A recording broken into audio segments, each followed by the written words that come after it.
Chapter 1. During the mock exam, I was reported for cheating just because I glanced at my digital watch. The school is giving me a major demerit and revoking my guaranteed admission, the Dean of Academics said with a look of regret. Lin Wan, how could you bring a cheating device into the exam hall? As I watched Zhang Yang walk past the window outside, it suddenly all made sense. It's about the guaranteed admission spot, isn't it? The Dean of Academic Affairs was stunned. There's only one guaranteed admission spot to Tsinghua or Peking University this year. Zhang Yang's father is the vice principal, so the spot has to go to him. That's why you have to get rid of me, right? He said awkwardly that it wasn't true. I smiled. For 3 years, I've been top of my class every single time, winning so many competition awards I've lost count. And Zhang Yang, his grades can't even crack the top 50 in our year, but he's got a well-connected father, so I guess I deserve to be slandered. I took off my school ID badge and placed it on the desk. You don't need to expel me, I'll leave on my own. 1. The mock exam results were just released, and once again, I was ranked first in my grade. Before I could even feel happy about it, my homeroom teacher, Mr. Li, came to find me. Lin Wan, come with me to the dean's office. Her expression was complex, a mix of regret and resignation. What's wrong? You'll find out when we get there. Without giving it much thought, I followed her up to the third floor of the administration building. I pushed open the door to the academic affairs office. 2 people were sitting inside. It was Dean Wang Desheng and Vice Principal Zhang Jianguo. Dean Wang spoke first, his tone surprisingly mild. Lin Wan, the reason we've asked you here today is because someone reported you for using an electronic device during the exam. Some classmates have reported that you've been glancing at your watch repeatedly. It looks suspicious. I looked down at my digital watch. It was black, with a plastic case, and the strap was worn out. Sir/ma'am, it's just a regular digital watch. It only tells the time. Director Wang didn't respond. Instead, he took a piece of paper from his drawer and slid it across the desk to me. This is an anonymous report. Take a look. The letter stated, during the comprehensive science exam, Lin Wan repeatedly checked the smartwatch on her wrist. Suspected of receiving answers, her usual score is around 280. But this time she scored 298. Such a drastic improvement is abnormal. We request the school to conduct a thorough investigation. I stared at the letter and nearly laughed in disbelief. I scored 291 on the science section last month. Is it really so strange that I improved by 7 points this time? Director Wang furrowed his brow. Calm down. The school received a report, so we have to follow procedure. Going through the motions, my voice rose. Based on a single anonymous letter, Vice Principal Zhang, who had remained silent until now, finally spoke. He leaned back in his chair, tapping his fingers rhythmically on the desk, his tone measured and unhurried. Lin Wan, you're a good student, and the school doesn't want to make things difficult for you, but rules are rules. Checking your watch repeatedly during an exam can easily be misinterpreted. Does checking your watch count as cheating? Not exactly, but, he paused. All the other students are focused on their papers. What will they think if they see you constantly looking at your wrist? For the sake of fairness, we need to look into this properly. I took a deep breath. A thought suddenly flashed through my mind. At the start of this semester, the grade level announced there was only one guaranteed admission spot to Tsinghua or Peking University. I'm ranked first overall, and it's not like I've only topped the class once since starting high school. I've held the top spot in my grade across dozens of exams. Big and small. I've also won several provincial-level first prizes in competitions. In the entire grade, no one could compete with me, except for one person, Zhang Yang. Even though his grades weren't even in the top 50 of the grade, forget about guaranteed admission to Tsinghua or Peking University. He'd be lucky to even make the cutoff for a first-tier university, but his father is the vice principal. Can I see the exam hall surveillance footage? The camera should have a clear view of my seat, so you can see exactly what my watch looks like. Director Wang and Vice Principal Zhang exchanged a quick glance. Director Wang cleared his throat. The surveillance cameras in that exam hall just happened to be out of order. The equipment is old and was under maintenance. They probably had that excuse ready to go from the start. Vice Principal Zhang sighed and adopted a grave, earnest expression. Lin Wan, you're still young, and you have your whole future ahead of you. As for this matter, the school has completed its investigation. The evidence is conclusive, and disciplinary action is unavoidable. However, if you're willing to write a sincere letter of self-criticism, the school might consider reducing your punishment from a formal demerit to a warning. A warning won't go on your permanent record, so it won't affect your college entrance exams. What about the early admission spot? I asked. Vice Principal Zhang looked at me as if I were a naive child. The early admission spot has already been revoked. It's school policy. Anyone caught cheating on an exam automatically loses their eligibility. There's no room for negotiation on this. I didn't cheat. Whether I cheated or not isn't for you to decide. Vice Principal Zhang's voice turned cold. Lin Wan, let me be perfectly clear with you. Your best option right now is to write a self-criticism, admit your mistake, and try to get a lighter punishment. That way, you can still take the college entrance exam normally, if you keep being stubborn. And get a formal demerit on your record. What university would want you? I won't write a self-criticism. I didn't cheat. I demand this be reported to the Education Bureau and request a third-party investigation. Vice Principal Zhang's face darkened completely. Lin Wan, think carefully. Going against the school won't do you any good. I'm not trying to go against anyone. I just want my name cleared. Director Wang quickly stepped in to smooth things over. Lin Wan, just listen to Vice Principal Zhang's advice. Write a self-criticism, and this whole matter will be behind you. You're still young. Don't let a moment of impulse ruin your future prospects. For now, let's handle this matter internally within the school. You should go back to class. As for the self-criticism, take some more time to think it over. His tone was clearly an attempt to paper over the cracks. I know I can't win this fight. Chapter 2. As I walked into the classroom, the noisy chatter suddenly died down. Several pairs of eyes turned my way. Some held sympathy. Others were just watching for the drama, and a few I was never close with had a glint of schadenfreude in their eyes. My desk mate, Fang Yuan, was the first one to rush over. Wan, she grabbed my hand, her voice dropping to a whisper. What's going on?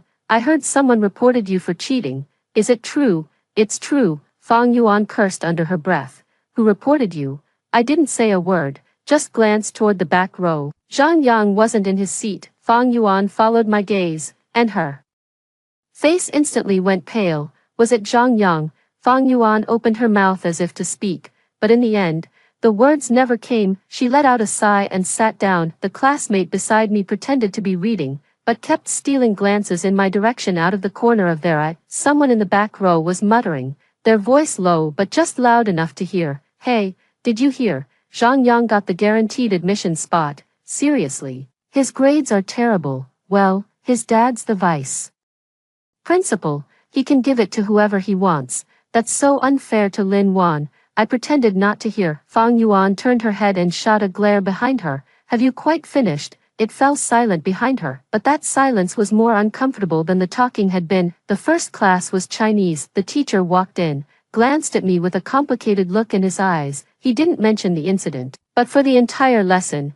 he didn't call on me to answer a single question. He used to call on me in every single class. Now, I feel like I'm invisible. The same thing happened in the following classes. No one spoke to me, except for Fang Yuan. A few classmates who used to be on good terms with me would walk right past me between classes without even saying hello. After third period, I went to get some water. As I walked up to the water cooler, I ran into Zhang Yang. He was standing in the hallway chatting with a few other guys, holding a thermos, with a big, bright smile on his face. When he saw me, the corner of his mouth lifted into a smile. Hey, Lin Wan, heard you're refusing to write that self-criticism. I screwed the cap back on my bottle and turned to leave. He blocked my way, his eyes brimming with smug satisfaction. Lin Wan, I've actually always admired you. Top grades, competition awards, first in the year. But then again, he paused for a moment. In this world, good grades alone won't guarantee you success. What do you want to say? Let me be frank. Save your breath. If you don't write that self-criticism, the punishment will be a formal demerit on your permanent record.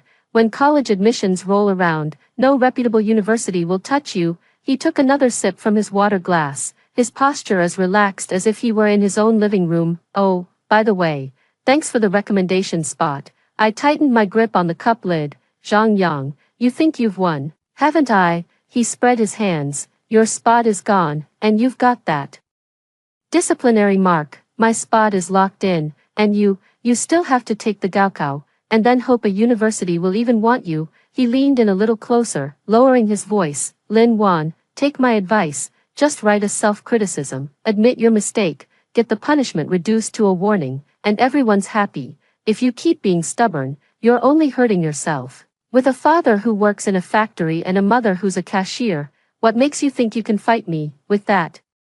He picked up his water cup and sauntered off. The boys behind him joined in the laughter. Zhang Yang, you're such a jerk. I'm just telling the truth. The laughter drifted into her ears, sharp as needles. I stood there, my hands trembling uncontrollably, not afraid. It is hatred. Chapter 3.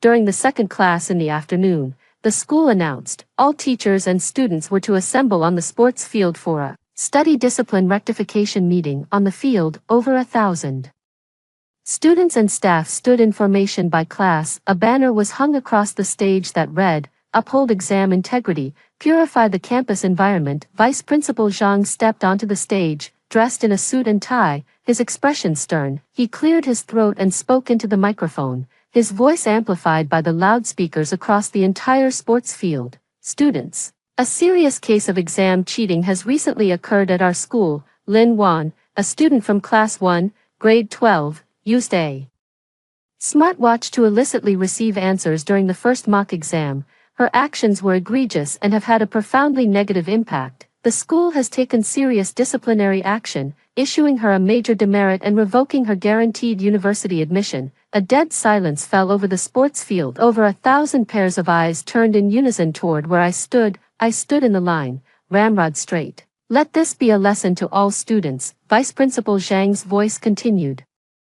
Cheating on an exam is a matter of character. It reflects a person's moral bottom line. Our school cultivates individuals with both integrity and ability, not just exam-taking scum. Fang Yuan stood beside me, trembling with rage, her lips pale. How could he say that? How could he? I stayed silent. Her nails dug into her palms, breaking the skin. After the assembly, each class was led back to their rooms. On the way back to the classroom, someone from the neighboring class line whispered, "That's her, right? Yeah, that's Lin Wan. I heard she used to be the top student in her grade." The top student cheated. Seriously, who knows? The voices weren't loud, but every word was crystal clear. I went back to the classroom and took my seat. The classroom was very quiet. Everyone kept their heads down, pretending to be busy with their own work. Zhang Yang glanced back from the front row, looked in my direction, a smile playing on his lips. Then he turned back and said something to the person next to him, and the two of them laughed together. The laughter wasn't loud, but in the quiet classroom, it was jarringly sharp. I lowered my head and stared at the textbook on the desk. I couldn't absorb a single word. My phone vibrated. A message from my mom. Wan, the school wants to see us. Your dad took time off work. We're heading over now. Before long, they arrived at the school. My dad was wearing a set of work clothes, faded from washing, having just rushed over from the factory. Dark circles shadowed the skin beneath his eyes. My mom wore an old padded jacket, her hair tied back hastily, clutching a cloth bag in her hand. They were waiting at the school gate. When I came out, my mother's eyes welled up with tears. First, I walked into the administration office, and it was still just Director Wang and Vice Principal Zhang. Lin Wan's parents, please, have a seat. My mother didn't sit down. She remained standing beside me. My father didn't sit down either. He looked at Director Wang, his voice hoarse. Director Wang, what's wrong with my daughter? Director Wang sighed and explained the disciplinary action. After finishing, he added, Mr./Mrs. Lin, the school is just following the rules. Please don't be too upset. This disciplinary action won't affect the college entrance exam. Even though the guaranteed admission is off the table, Lin Wan's grades are excellent. She can still get into a good university on her own merit. My father fell silent for a moment. Director Wang, I just want to ask one thing. What evidence do you have to prove? My daughter cheated, a classmate reported it, and the invigilator saw it too. I'm asking for evidence. My father's voice grew louder. Where's the surveillance footage, the physical evidence, that smartwatch? Show it to me. Director Wang hemmed and hawed. Vice Principal Zhang spoke up. Please calm down. The school has conducted an investigation, and the findings are conclusive. If you disagree with the school's decision, you may file an appeal through the proper channels. An appeal? My Mother suddenly interjected, her voice trembling. Vice Principal Zhang, where exactly are we supposed to appeal?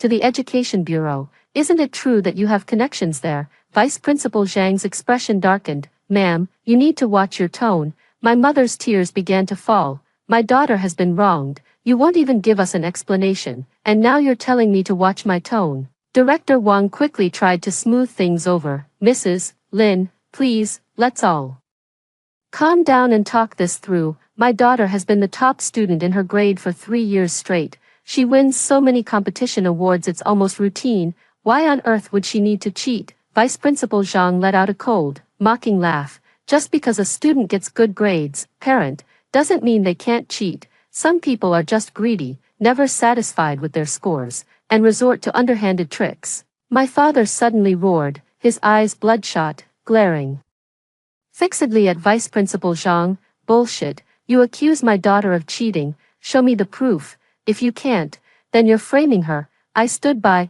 watching it all, and it felt like a knife had been plunged into my heart. My parents have been decent, honest people their whole lives and have never had a cross word with anyone. Today, for my sake, my father swore at someone, and my mother wept. I couldn't take it anymore. I tore off my school badge and slammed it on the table. Everyone in the office was stunned. It's just a guaranteed admission spot. I don't want it anymore. I'm not studying here anymore either. Chapter 4.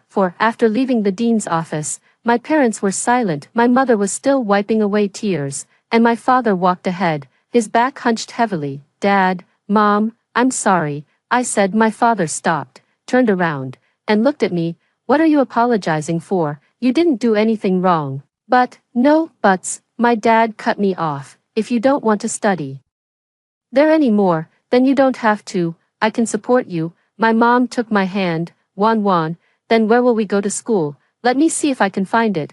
When I got home, I shut myself in my room and started making phone calls. I called every single top high school in the city. Hello, I'm a student from Yueying Middle School, and I'd like to inquire about transferring. I'm sorry, but our school is full. Hello, I was calling to inquire about a transfer. What's your name? Lin Wan.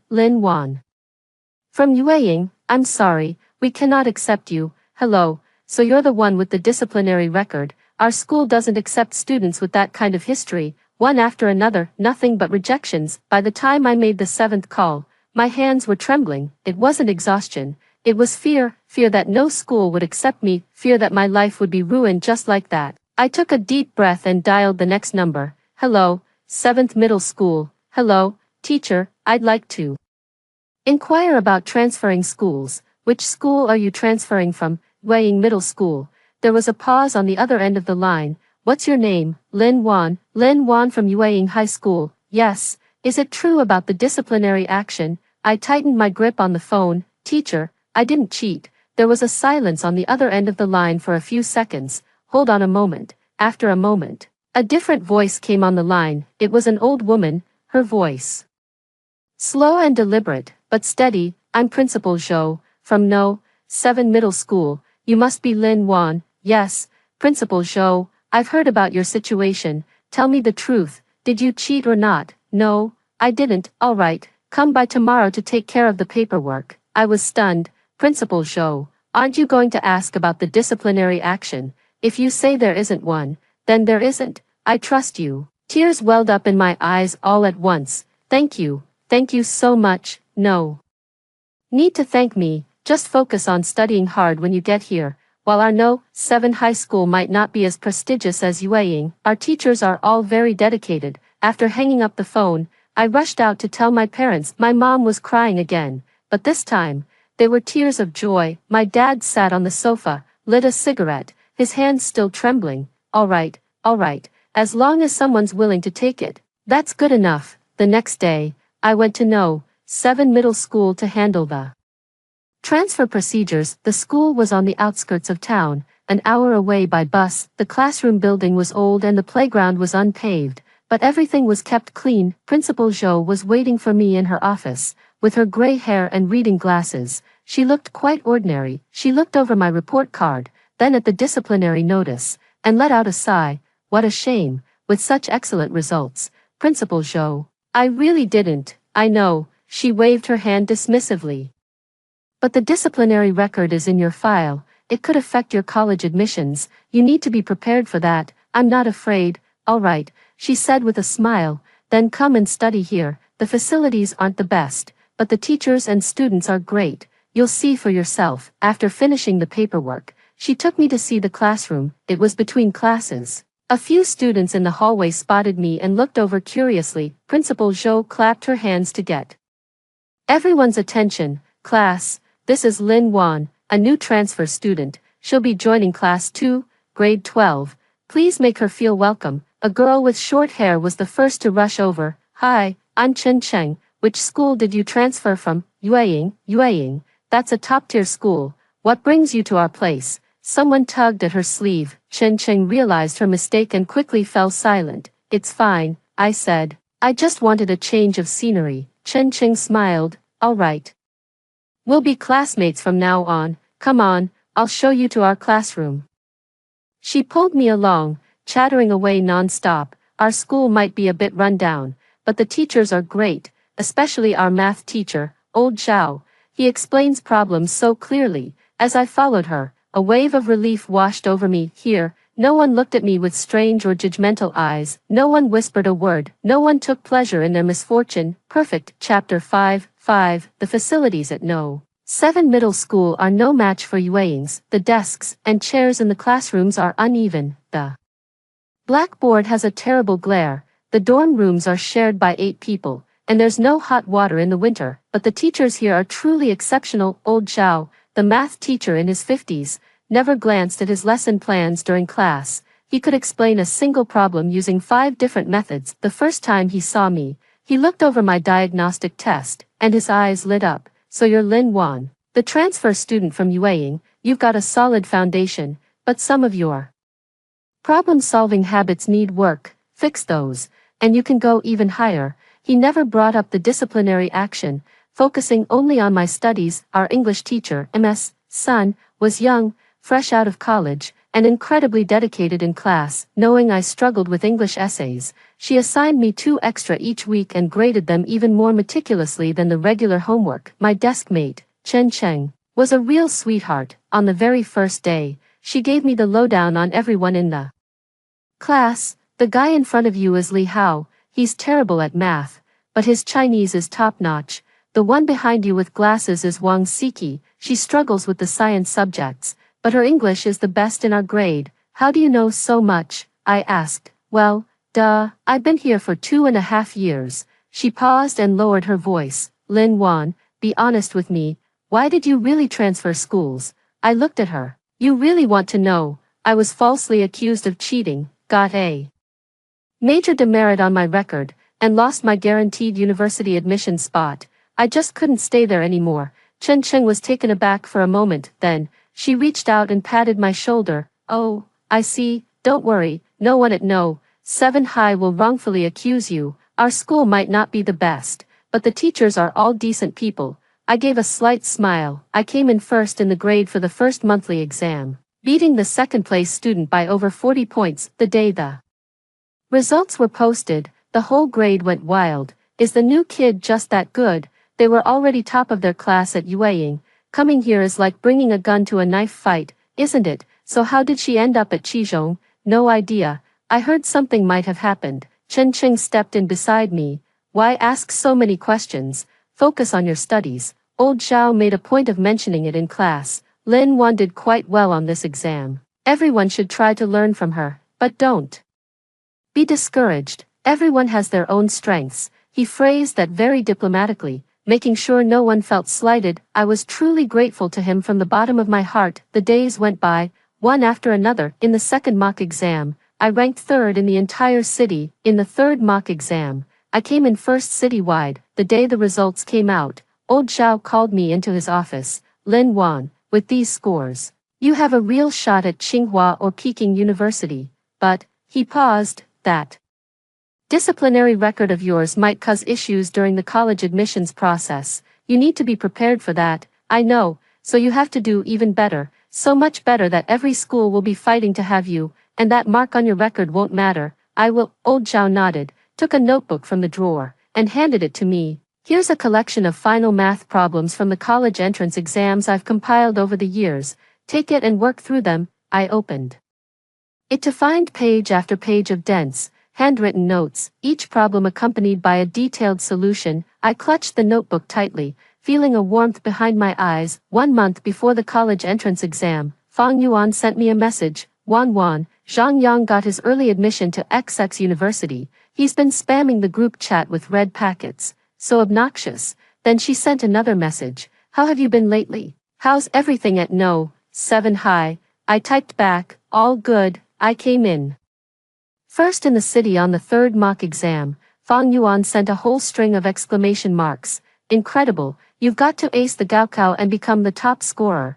That'll show them. I smiled, put down my phone, and went back to my homework. 3 days before the college entrance exams, the school let out for break. Principal Zhou called me into his office and handed me an envelope. What's this? I had Chen Qing draw up a route map for you to scope out the exam venue, since you live far away.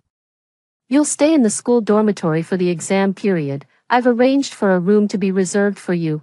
Principal Zhou, that's enough now. Just focus on doing your best in the exam. She patted my hand, her eyes welling up. Lin Wan, you're the most promising student in Qizhong High's history to get into Tsinghua or Peking University. I don't want to pressure you, but remember this, no matter what score you get, Qizhong will always be your home. I nodded emphatically. The day I went home, my mom made dumplings for me. My dad sat beside me, watching me eat without saying a word. After finishing his meal, he stood up, pulled a red envelope from his pocket, and pressed it into my hand. Take this, after your exams. Go buy yourself something nice to eat. Dad, you really don't have to. Take it. The red envelope was thin, but I knew it contained half a month's wages. Clutching the envelope, I felt a lump in my throat. Dad, I won't let you down on the exam. I know you won't, son. Chapter 6. The weather was perfect on the 2 days of the college entrance exams. As I walked into the examination hall, my mind was completely at ease. I've worked through those problems countless times. I've memorized those concepts over and over. I won't lose. During the first Chinese exam, as I wrote my essay, I thought of every single day from those past 8 months. I thought of my father's white hair, my mother's red-rimmed eyes, the envelope Principal Zhou handed me, old Zhao's notebook, and the route map Chen Qing drew. I remembered Zhang Yang holding a water cup and saying, with a father who works in a factory and a mother who's a cashier, what makes you think you can compete with me? I wrote 4 characters. Hard work pays off. After finishing the last exam, I walked out of the examination hall, and the sunlight was blinding. My mom was waiting at the school gate. She started crying the moment she saw me. You've lost weight. So much weight. I gave her a hug and said, Mom, I did really well on the exams. Chen Qing ran over and threw her arms around me. Lin Wan, you're finally done with your exams. I didn't dare bother you these past few days. You didn't have exams either. Done and done. But I'm sure I didn't do as well as you. She grabbed my arm and pulled me along. Come on.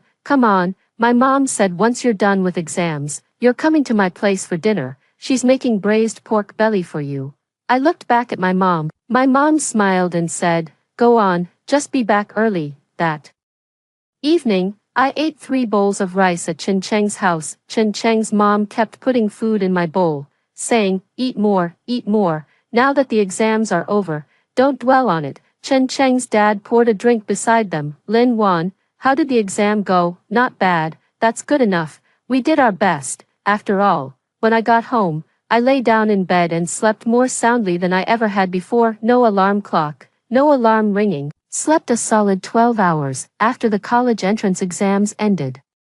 A long wait began. The results won't be out for another 2 weeks. For those 2 weeks, I helped my parents with chores at home, and occasionally went to Qizhong High to help Principal Zhou organize documents. She asked me, are you nervous? A little. Don't be nervous. No matter what score you get, you'll always be Qizhong's pride. Fang Yuan messages me from time to time. Wan, have you tried estimating your score? No, I don't want to. You have such a good mindset. If I were you, I'd have gone crazy by now. I didn't reply. It's not that I'm calm, it's that I'm scared. If the estimate turns out bad, these past 8 months will have been a total waste. Might as well just wait. The night before the grades were posted, I couldn't sleep. Lying in bed, I tossed and turned. Unable to drift off, my mind was flooded with images, Vice Principal Zhang's cold sneer in the administration office. The sound of the disciplinary decision being read aloud at the assembly, Zhang Yang holding his water cup,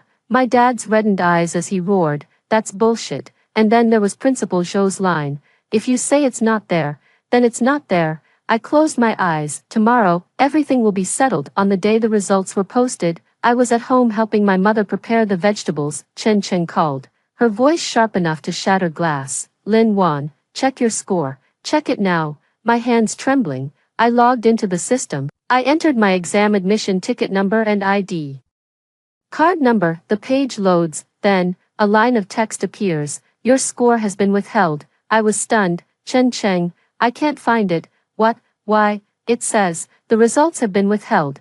There was a second of silence on the other end of the line, and then Chen Cheng screamed, "Lin Wan, only the top 50 students in the province get their scores hidden. You're in the top 50. My mind went completely blank. Top 50 in the province. Chapter 7. I hung up the phone and sank into the chair.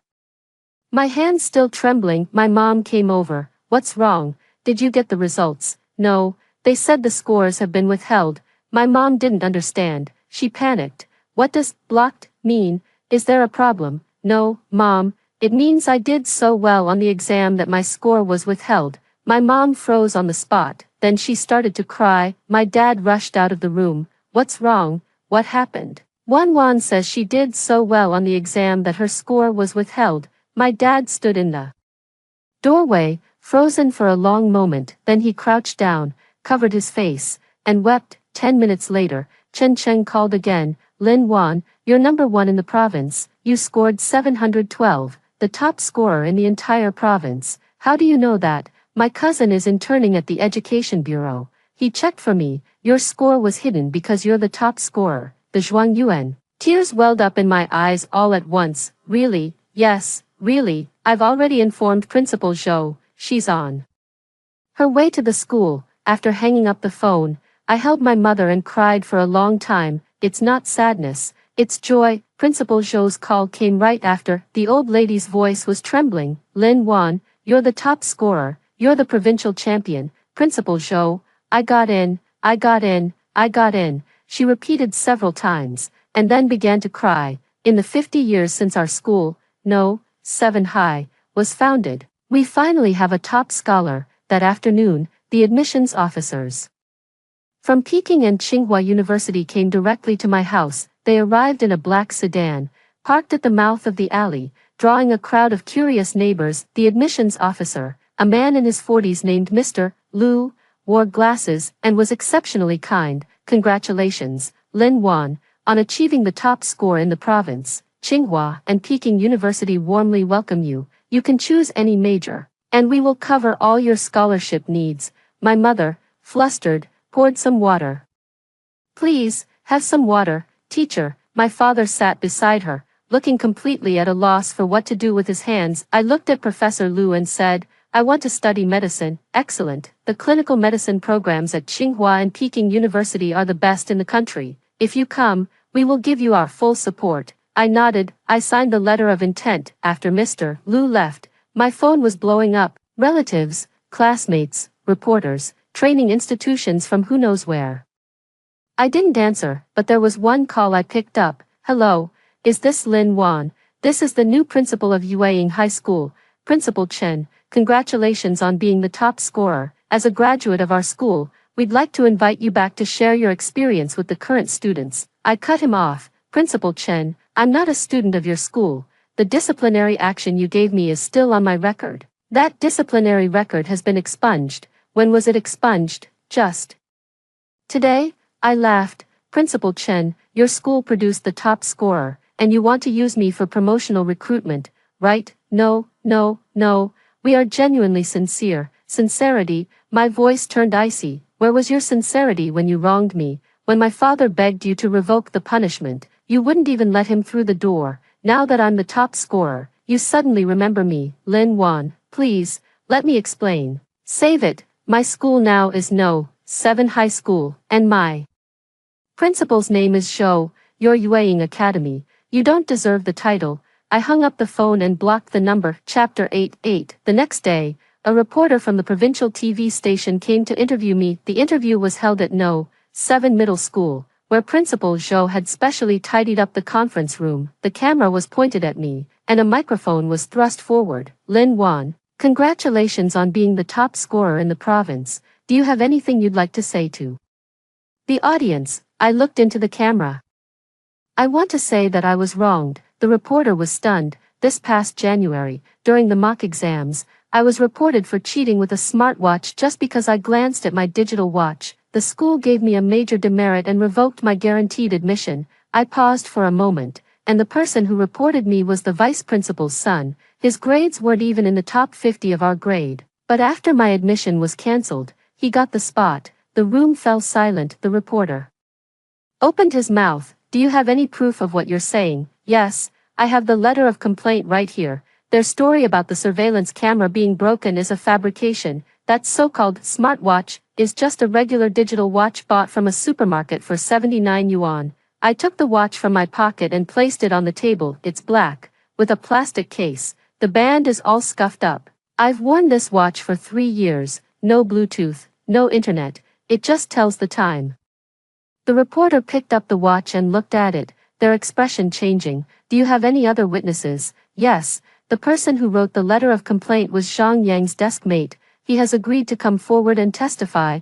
I took a deep breath. I'm not saying all this today out of revenge. I just want to say that some people, relying on their power and influence, think they can casually ruin a student's future. But I refuse to accept that fate. I became the top scorer not because of you, but because of myself, because of the teachers at No. 7 High School, and because of my parents. I looked into the camera.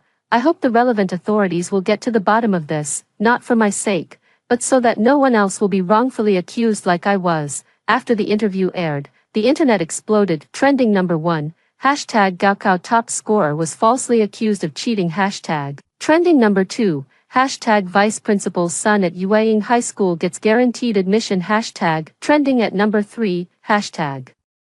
Lin Wan 712 points. Hashtag. The comments section is flooded with hate. Investigate. This must be thoroughly investigated. Is this the true face of a top-tier school, slandering a real academic star to make way for someone with connections? Lin Wan is incredible, to be falsely accused and still come out as the top scorer. Now that's real talent. How could they possibly claim a 79 yuan digital watch is a smartwatch? The nerve. Someone even dug up Zhang Yang's social media account. It was filled with him showing off his early admission offer, his new sneakers, and photos from his trips. The caption reads, "Feels great not having to take the Gaokao." The comments section is in shambles. Of course you don't have to take the Gaokao. Your dad got rid of the competition for you. Disgusting. Scumbag. The Education Bureau swiftly formed an investigation team overnight and dispatched it to Yueying High School. On the third day, the investigation results were released. The investigation found that Vice Principal Zhang Jinguo committed serious violations in the evaluation of guaranteed admission spots. He instructed others to fabricate evidence of student Lin Wan cheating on an exam, abused his authority for personal gain, and engaged in corruption. He has been expelled from the party, removed from his position, and the case has been transferred to judicial authorities for handling. Academic Dean Wang Desheng has been given a major demerit and transferred out of his teaching position. Zhang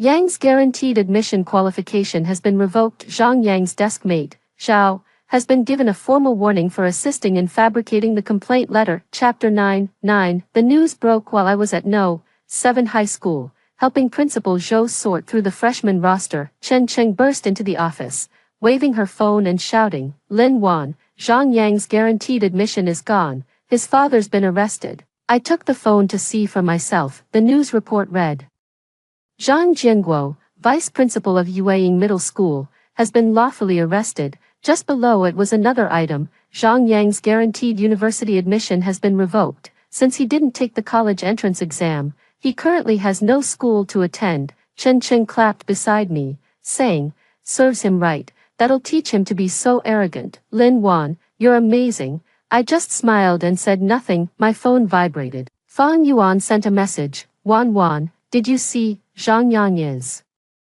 finished. When his dad was arrested, He was still at home playing video games, completely clueless. He only found out something was wrong after his guaranteed admission was revoked. Now he doesn't even have a school to go to. He has to repeat a year. But what school would dare accept someone who cheated their way into a guaranteed spot? I replied with a single word. Yeah. I sent another message. Thank you, Fang Yuan. Fang Yuan replied. What's there to thank? You deserve to win, principal.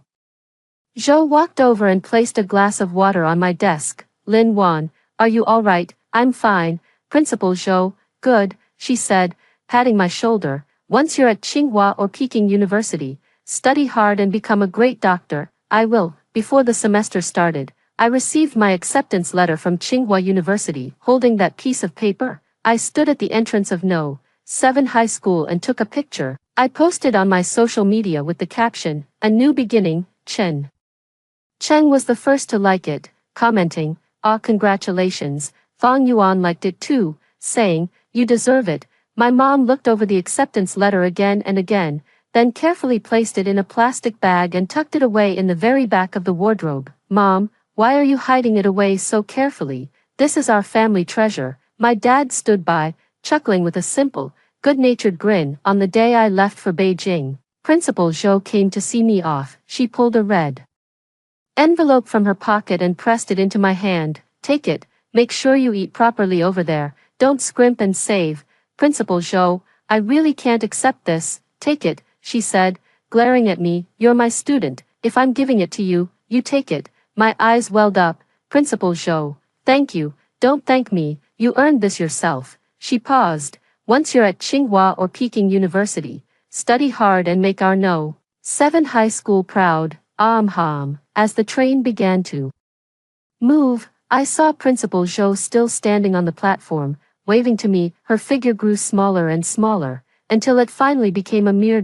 I leaned back in my seat, watching the fields fly past the window. I remembered a year ago, when I stood in the administration office, took off my school badge, and slammed it on the desk. Everyone thought I was finished. What future could a disciplined student, transferring to a rundown school like No. 7 High, possibly have? But I wasn't finished. I came out top of the exam. I went to Tsinghua and Peking University. Those who tried to ruin me ended up ruining themselves. Zhang Yang doesn't even have a school to go to now, and his father's in prison. Director Wang was transferred to teach in the countryside. Yueying High School's reputation has taken a real hit. They didn't even fill their enrollment quota this year, and here I am, standing at a brand new starting point. The sunlight outside the window was just perfect. I closed my eyes and smiled. What goes around comes around. I believe in that saying. Story 2. My brother's girlfriend demanded an apartment and a bride price for marriage, right before getting the marriage license. She claimed her family hid the household register. They demanded an additional 1 million yuan from our family. All I said was, you can also get your marriage license by obtaining a household registration certificate from the local police station. Is it her father who doesn't want her to get married? Or is it her own decision? The girl left in humiliation and anger, but she tragically died in a bus accident. The unborn child in her womb perished with her. From then on, my younger brother never mentioned her in our presence again, until the day I returned to my parents' home, heavy with child. He secretly poisoned my meal. I lay curled on the ground, blood pooling beneath me, clutching at his suit pants and begging him to save me, to save our unborn child. Does it hurt? Serafina suffered just like this. You and that bastard in your womb deserve to die, uncle, auntie. I want to register our marriage too, but my parents hid our household registration book.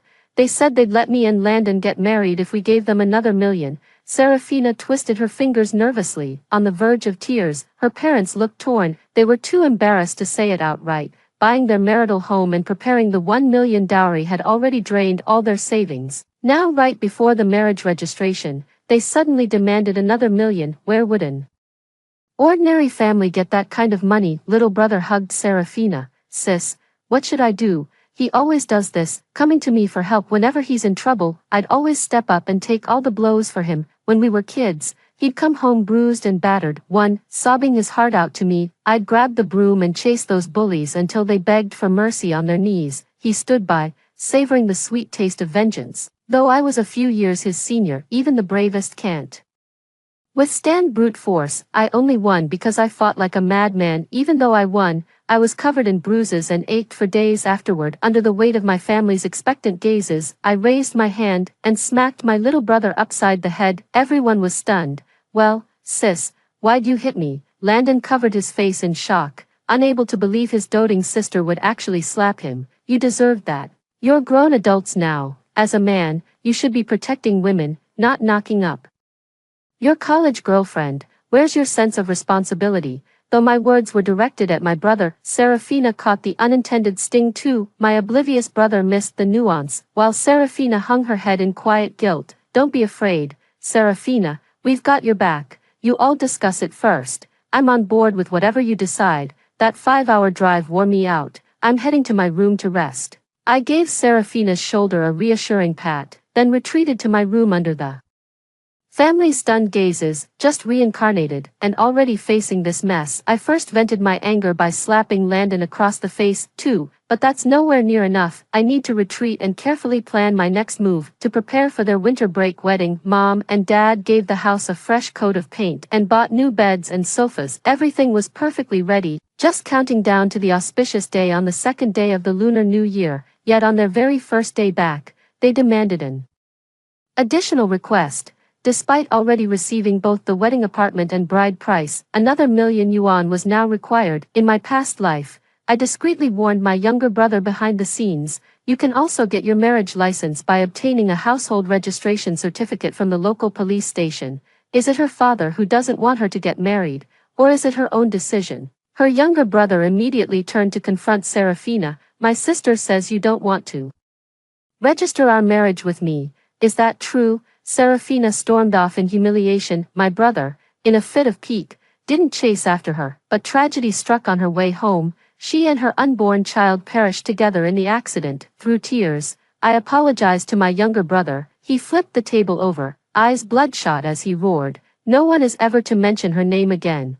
3 years later, I returned to my parents' home with a swollen belly. Landon secretly poisoned my food. I curled up on the ground, blood pooling beneath me. I clutched at his suit pants, begging him to save me, to save our unborn child. Does it hurt? Serafina suffered just like this. You and that bastard in your womb deserve to die. Now I finally understand. He's loathed me to the marrow all along, all these years of silent endurance, just waiting for me to get pregnant so I can experience that heart-wrenching agony at night. I was already in bed when Mom came in with a glass of milk. She watched me finish it, then lingered and sat right on the edge of my bed. There's something off about Serafina. You don't think she'd trick Landon, do you? Far from easy. My brother met Serafina on a high-speed train, among the sea of people. They happened to sit side by side. Serafina secretly snapped a photo of his profile with her phone, sent a voice message to her bestie. That guy on the high-speed train is from Tsinghua University.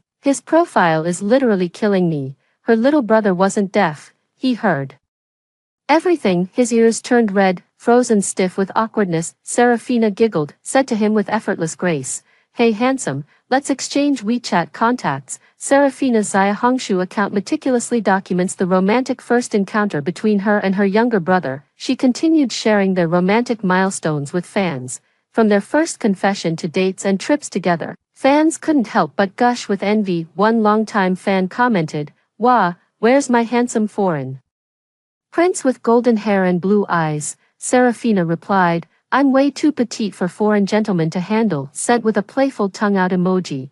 As if sensing it was inappropriate, she quickly deleted the reply, but I happened to see it. Noticing my silence, Mom added, "Landon's thinking is just too naive. As his older sister, you should keep an eye on him more often. Experience really does give you sharp eyes." In my past life, it was her subtle hint that made me decide to have a talk with my brother. 3. But when I was poisoned, writhing in pain on the ground, with tears in their eyes, my parents pleaded, "Myra, don't blame Landon. He's suffering too. They didn't poison me, but they watched as I drew my last breath, and did nothing." At this thought, my tone turned icy. Landon's about to get married. He's old enough to take responsibility for his own actions. Let's not meddle in this. Seeing I wouldn't budge, Mom said matter-of-factly, "How much do you have left? We're counting on you for this $1,000,000, so it all comes down to me again." "Mom, I'm completely broke. You know that, right?" Your father and I barely scraped by to put you through college. We're just now paying off the mountain of debt we took on." Mother's weathered face twisted into a pained expression, every wrinkle telling its own story. "In my past life, I was spared from witnessing my parents suffering, because they sent me away to get an education. While most girls from our village ended up working or marrying young, for this kindness, I willingly gave them everything I had, but now, I don't want to do that anymore." I kept scrolling through my phone without responding. "Myra, now that you're working and know all these big shots, think of something, will you? Well, all the big bosses are loaded. If I become their mistress, 100K a year in allowance. Just a decade's commitment." Mother rose to her feet. "Myra, how could you say such things?" Catching a fleeting shadow by the doorway. "Don't we still have that house back home? Selling it would cover the costs. There's no need to resort to selling our daughter." Sure enough, the next day, the younger brother discussed with their parents, "We've still got that property in our hometown, right? Since we're not using it anyway, selling it could fetch us around $1 million or so." Serafina's parents said, "They're not spending this money. They're saving it for us." "What a devoted son you are to your parents. You're squandering your ancestors' hard-earned property," I sneered inwardly while keeping a straight face. That day, he dragged his parents to list their house with the realtor, but his hesitant parents ultimately didn't go. On the third day, the dining table was filled with joyous energy. "That's wonderful, Serafina. Are you expecting?" Mom's voice was brimming with surprise. Even Dad, usually so stern, softened his expression. My younger brother carefully supported Serafina. "That scatterbrain didn't even realize she was pregnant. I noticed it first." Serafina still seemed dazed by the pregnancy news, forcing a faint smile. "Not confirmed yet. Could just be a false alarm." She then covered her mouth, retching twice. Her mother beamed, stroking Serafina's arm affectionately. "Darling, I've been around long enough to know, you're definitely expecting. Sweetheart, don't you worry. When you marry into our family, I'll cherish you like my own daughter." I slowly tore apart the bread before me, loved like one's own flesh and blood. That didn't hurt much. My younger brother helped Serafina back to the house to rest. Mom sat beside me and served me more rice. Ever since that night, my parents have been giving me the silent treatment. If not for Serafina's presence, they probably wouldn't even feed me. Suddenly being so nice to me, I knew there was an ulterior motive. "Myra, you've really gone above and beyond for your brother, handling both the money and effort." Everyone has moments when they're blinded by foolishness. If I'd been reborn earlier, I wouldn't have spent a single penny on them. In my past life, I spent so much money for the family, never received a single word of thanks, for, in their eyes, it was only natural for me to bleed myself dry for them. This lifetime, I refused to give them another penny, yet they still expect gratitude for my past generosity. People can be so ungrateful, now that you're about to become an aunt. If not for my sake, then for the baby's. Just consider it a loan from Mom. I'll pay you back when I have the money. I found it ridiculous. Mom, how could I possibly save any money these years? Haven't I been covering every household expense? When we helped brother buy his apartment last time, I told you clearly, that was all I had." Before Mother could respond, my brother stormed out with fury written across his face. "Sis, how could you talk to Mom like that? You've changed since coming back. You weren't like this before, after being reborn." I've pondered countless times why I used to be so devoted to my family, only to be treated that way. Later I came to realize, had only focused on providing material support to my family, but forgotten the old saying, to alleviate poverty, first eliminate ignorance, to provide aid, first cultivate wisdom. I endlessly catered to my family's material needs, breeding their laziness. They never had to work hard or strive for anything, just reaching out their hands. They'd get whatever they desired. I gave, destroy it. I can understand my parents' ignorance, but my brother is supposed to be top of his class. Even he's like this. My heart has truly grown cold. I was wearing just a thin nightgown, standing in the living room facing the family's criticism. I felt nothing but heartbreak. A surge of inexplicable grievance stung my eyes with unshed tears. If I give someone $10, they'll thank me. But if I give them $10 every day, the moment I stop, they'll snap. "Give me back my money." "Tell me, whose money was it really?" Dad couldn't take it anymore. Pointing at me, he yelled angrily, "What the hell? I sent you to school so you could talk back to me. Get the hell out of this house." We might as well have never raised such an ungrateful wretch. I held back my tears and felt my tender heart refill with strength. They told me to get lost. Perfect, I'm long gone, finally free. My parents ended up selling our old family home. The house could have fetched over 900K, but in their rush for cash, my brother panicked and sold it for just 500K. They couldn't see the future, unaware.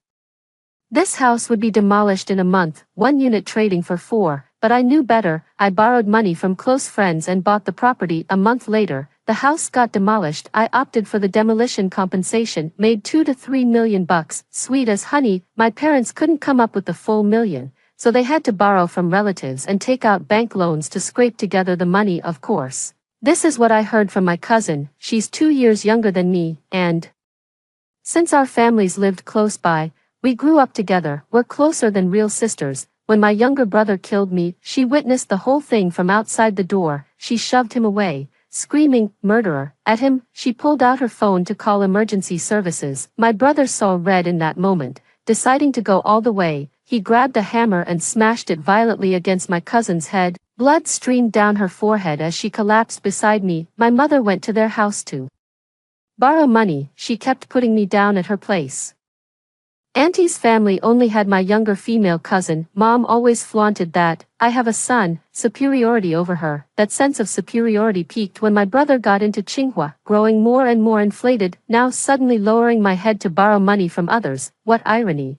It's all Myra's fault. What's the point of having given birth to her if she won't even help her own brother? Does she have any humanity left? Auntie is completely impartial. Doesn't Myra give you 2,000 yuan every month for your retirement? Why do you still need money to help your younger brother get married? Is this what young people call a brother-obsessed person? My mom left empty-handed and ended up with nothing but trouble. When they held their wedding, I was there too. It was my younger brother who called me. "Sis, I'm getting married.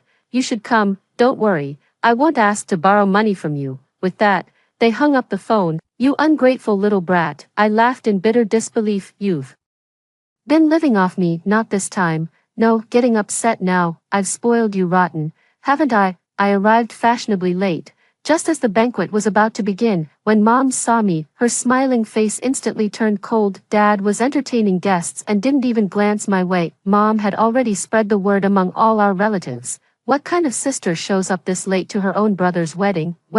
From what her mother said, Landon almost called it off because of her. That's what happens when girls get too educated. All that book learning makes them forget their own family. My father staggered toward me, reeking of alcohol. "Serafina, I need to have a word with you while we've got this chance." He slurred his words, repeating the same phrases over and over. Family should love and support each other. Those who won't listen to elders' advice will soon regret it. They brainwashed me relentlessly since childhood. As the older sister, you must always give way to your brother. We're incapable parents, Myra. Your brother will depend on you. The eldest sister must become his second mother, a sister who mothers her sibling. It ruined me. The current me can't stand others' lectures, ignore old folks' advice, stay happy all year. Oh come on, Dad, let's be real.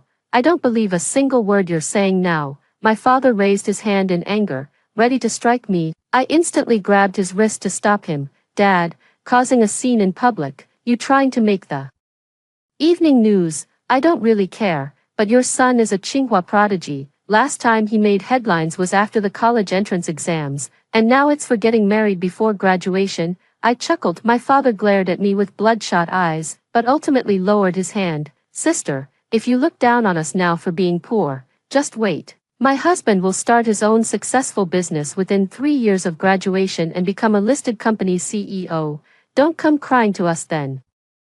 Serafina beamed with an irrepressible air of triumph. "I know." 5. My cousin mentioned that after Serafina got married, she took a leave of absence from school to focus on her pregnancy at home. She dotes on her younger brother, and shows great filial piety to her parents-in-law. This further confirmed my suspicions. That person from my past life who looked down on my brother as poor trash, how could she ever marry him in peace, let alone dutifully serve his parents? She knew her younger brother became CEO just 3 years after graduation and believed she only needed to tough it out a few more years. After hardship comes sweetness, bathing in boundless riches. Little did she know, her brother's success wasn't his own doing. It's all thanks to me. In this lifetime, Without my financial backing and connections, he's nothing." Percy raised his glass. He placed his hand behind my seat, as if to encircle me. "That old fool. Once when I went to my younger brother's school to find him, he happened to run into me.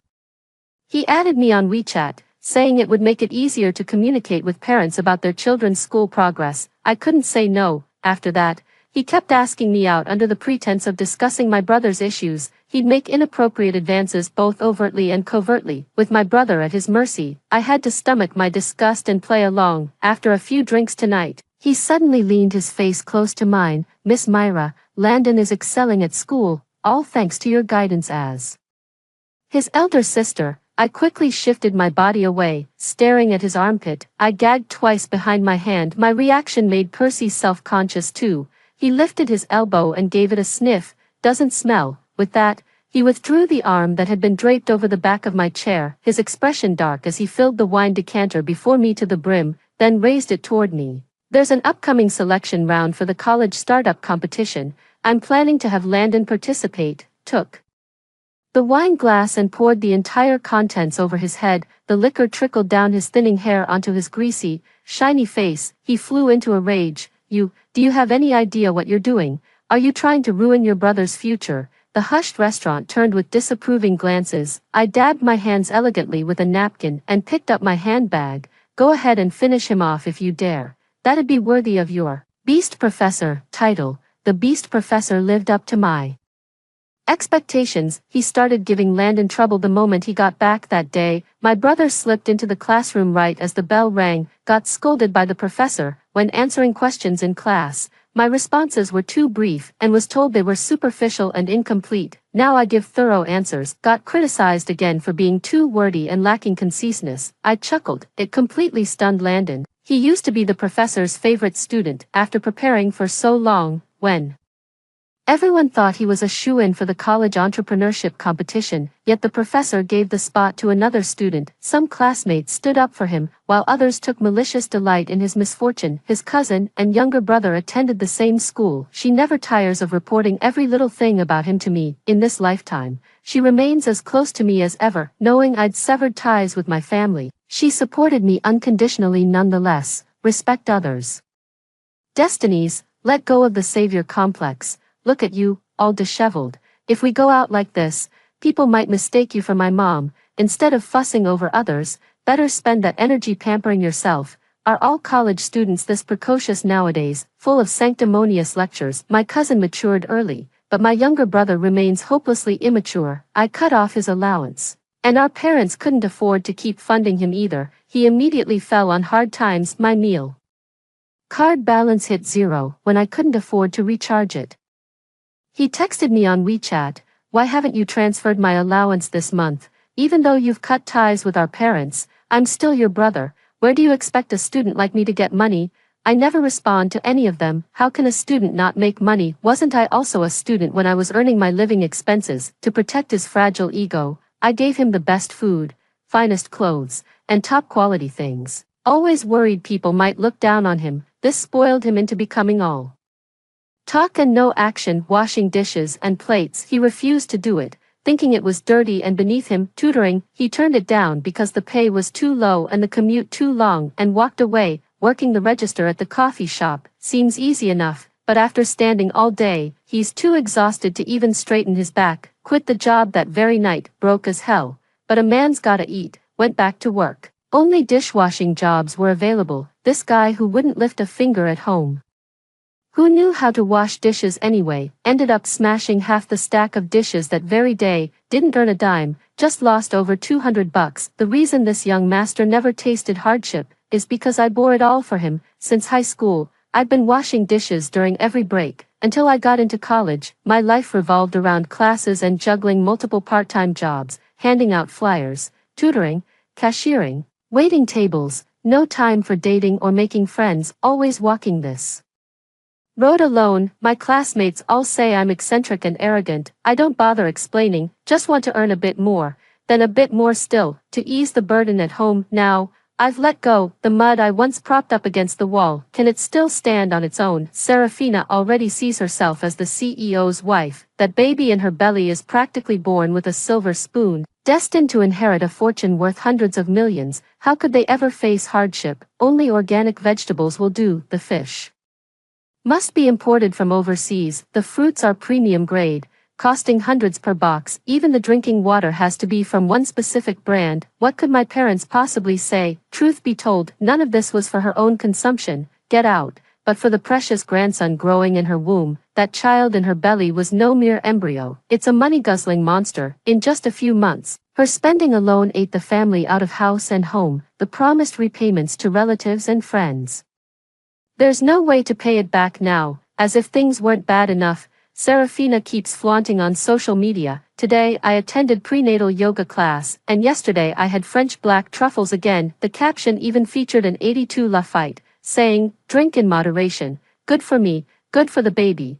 The family group chat started dripping with sarcasm. My aunt straight up dropped a doing video in the chat. Overdue payments show support, not pressing for repayment shows trust, paying promptly is how we honor that trust. Uncle was bluntly honest, saying right to my dad's face, now that my son's getting married and needs to buy a house, the money you've saved by having 2 fewer mouths to feed should be enough to repay what you owe us. 6. My father flushed crimson with shame. He kept chain-smoking gloomily after getting home. His crestfallen younger brother found out when returning home and unleashed all his pent-up rage on Serafina. This is all your fault, you kept saying I was CEO material. But now I can't even wash dishes properly. I'm such a worthless person, just like how my parents would constantly say, we're useless, pounding his own head, completely giving up on himself. It's all my fault, the child would only suffer with me, let's abort it. I'm no CEO, I can't support you both. Serafina panicked, she immediately clutched her younger brother. Honey, you're born to be a CEO. How could you stoop to washing dishes for others? Don't worry about the money, I'll figure something out. Serafina went back to her parents' home. She wanted to retrieve the 1 million she'd previously given her parents. They'd told her before that this money was being saved up for her, but the moment she mentioned it, her parents immediately said it was emergency funds, not to be touched unless absolutely necessary. Serafina watched her brother and sister-in-law exchanging knowing glances. I had a hunch about what happened. Turns out my brother and sister-in-law really took that 500,000. Mom, Dad, I'll make money someday. Can you give me the remaining 500,000 now? At first, Serafina tried reasoning with them gently, but her parents remained reluctant. They planned to use that money to buy themselves pension insurance, so they'd have security in their old age. That's my money, my husband's family's money. What right do you have to use it? Just wait till I make it big. You'll see if I ever give you a dime. She had a huge fight with them at home, nearly miscarried from the rage, and came back with 100,000 yuan. I work in finance, I've been supporting my family financially all along, barely had any savings to my name, now I've stopped sending money back home, plus the money I made from selling the demolition property. I invested all 3 million in stocks, thanks to memories from my past life. I bought in when the stocks hit rock bottom, sell everything when the price peaks, repeat this a few times. Turned 3 million into multiple times that, achieved financial freedom effortlessly. She was also dubbed the goddess of stocks for her beauty. When I became wealthy and famous, my colleagues no longer ignored me for being arrogant and aloof. They all extended olive branches to me. They always invite me to team dinners and bring me afternoon tea treats without fail. They even compliment my casual outfits. Coming to work feels joyful every day, counting money with pure joy, absolutely exhilarating. Serafina came to me with her swollen belly. Myra, you've been reborn too, haven't you? Otherwise you wouldn't treat my husband this way. I've heard the rumors. Landon couldn't take the professor's petty harassment anymore and finally snapped one day, storming onto the lectern and punched Professor Zhang right in both eyes. Poor Professor Zhang's glasses were smashed by the hammer. A shard of glass pierced his eye. He clutched his eye in agony, cursing through the pain. Professor Zhang lost sight in one eye and vowed not to settle, determined to see Landon rot in jail. Later, Serafina met with Professor Zhang privately on several occasions, spending entire hours in the divorced old man's office each time. Professor Zhang, now satisfied, relented and agreed to settle privately. but demanded a hefty compensation. Landon was subsequently expelled from the institution over the incident. 7. Smashing tables and chairs around the house every day. I know you looked down on me. In our past life, you disapproved of me being with Landon. This time you didn't stop us, but you deliberately cut us off financially. You want to watch us starve to death, don't you? Serafina's gaze at me was venomous. I dropped the pretense. Given a second chance at life, you'd better make it count since you're still breathing, but don't even think about getting a penny from me. I've already made my will.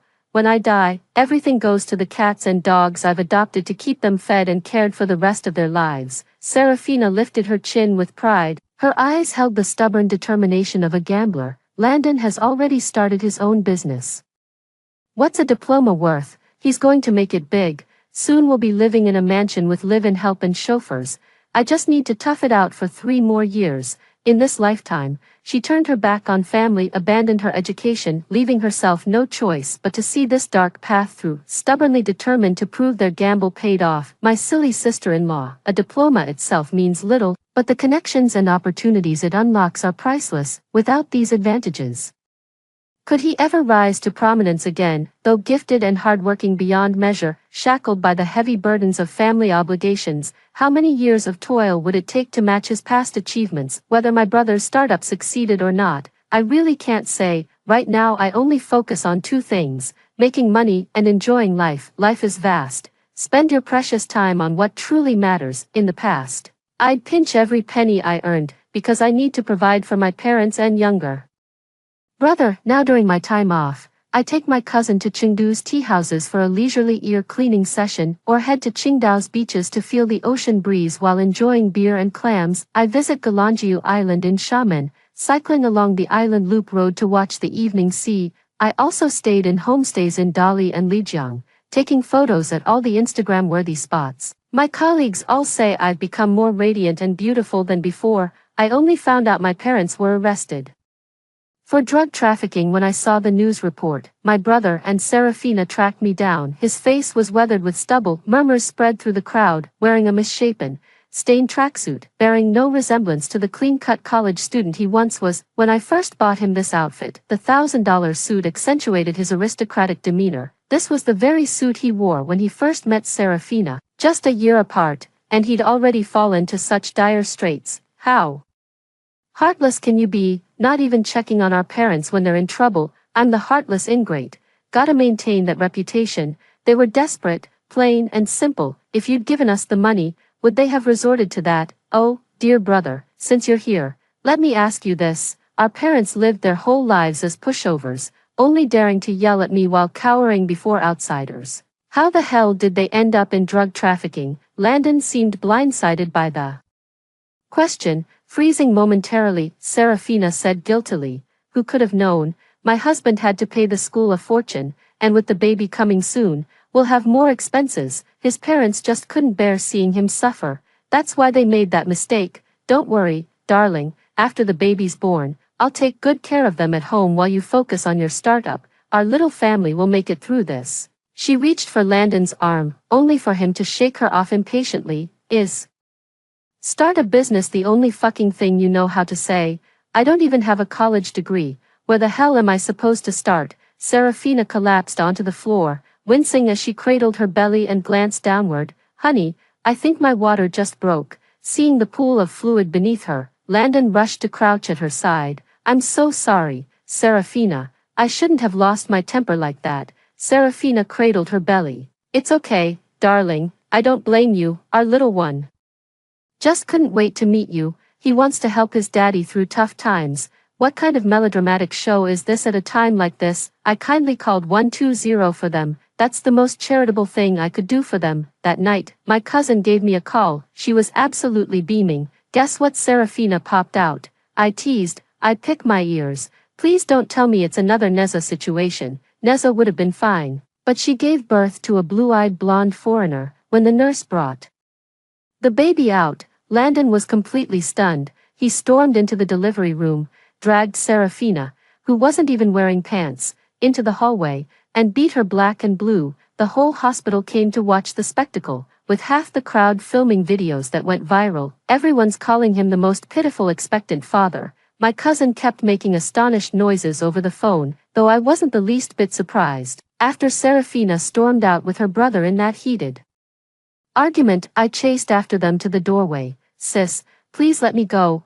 I won't marry some penniless loser and live in misery my whole life. She clutched her chest and retched dryly a few times. Are you pregnant? I reached out to steady her, but she quickly raised her hand to stop me. My ex never liked using protection. Now I'm carrying his child. Even if he won't marry me, he'll pay hefty compensation. Landon's sweet and kind, but just too poor. I've made my choice. Between love and financial security, I'll take the money. I let her go, but couldn't bring myself to tell my brother the truth. Later, Serafina died in a car accident. I figured the dead deserved their dignity. No point tarnishing her memory. Besides, it would be too cruel to let my younger brother discover how disgraceful his relationship was, so I never brought it up again. Little did I expect he'd blame everything on me this time around. I didn't remind my brother again. I chose to let him face the consequences of his own actions. As it turned out, he couldn't handle them. As public opinion grew, everyone came to know about my brother's situation. She had been reborn too,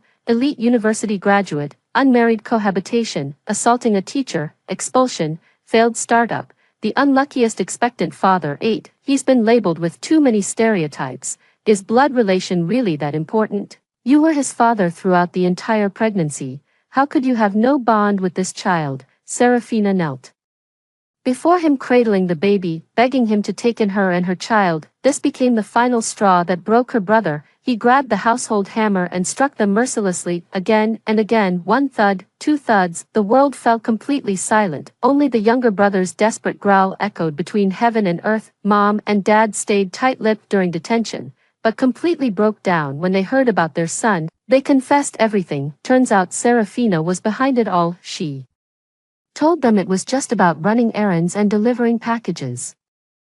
$1,000 per trip, only getting this sweet deal because we know the owner. Both thought they'd hit the jackpot, arriving all giddy at the meetup spot, only to see those rowdy punks swaying by the bar's back door and realize this wasn't what they signed up for. But $1,000 was too tempting to resist. They kept taking chances, run after run, until they caught me. Serafina was the middleman. She knew too much. If she's not dead, she'll spend the rest of her life behind bars, just like my parents did. Year later, a prison guard contacted me, saying my brother was deeply depressed in jail, constantly muttering about rebirth and CEOs, as if he wasn't quite right in the head. They urged me to visit to help stabilize the inmate's mental state. Whether he remembered something or was reborn like me, it doesn't matter. In this life, I didn't interfere with his path. My conscience is clear. He's serving his time, paying for his sins. I'm living my life in the bright, bustling world outside. Neither of us disturbs the other, and that's just fine. Story 2. My little brother insisted on seeing the man-faced bear. I warned him those beasts are vicious.